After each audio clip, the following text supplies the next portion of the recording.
pour finir dans les arguments pour, on a un pays plein d'innovation et de révolution. On va remonter un peu en arrière, voire beaucoup.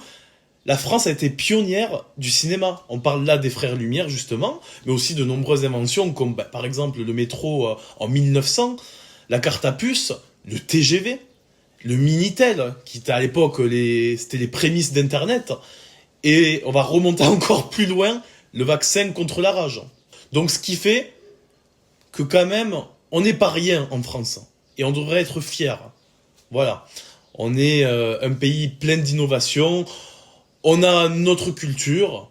On a nos architectures. Et maintenant, on va passer aux arguments contre, où là, on va tous rigoler.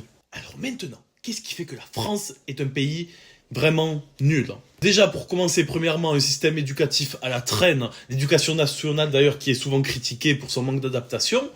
Ensuite, là, c'est mon avis, comparé à des pays comme la Finlande, les Pays-Bas ou même le Canada, le système français reste trop rigide, basé sur la mémorisation avec peu de place à la créativité et au développement personnel. Même les classements PISA, donc Programme international pour le suivi des acquis des élèves, montrent régulièrement des résultats médiocres en compréhension, maths et sciences.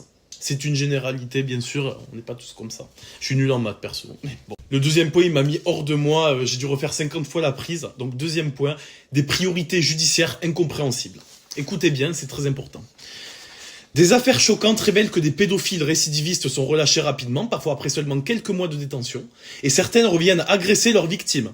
Et je précise que certaines de ces victimes ne tiennent pas le coup et vont aller jusqu'à se suicider. Pendant ce temps, des petits trafiquants de cannabis, parfois avec moins de 50 grammes, et comptent de peines plus lourdes, montrent une justice incohérente et parfois inhumaine. Donc en fait, je pense que nos chers ministres préfèrent arrêter le petit jeune qui essaie de s'en sortir ou qui veut vendre à ses potes juste pour s'en sortir un peu, pour payer 2-3 factures.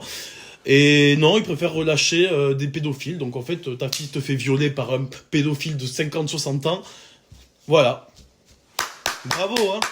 Bravo, vraiment. On voit les priorités en France sur ça.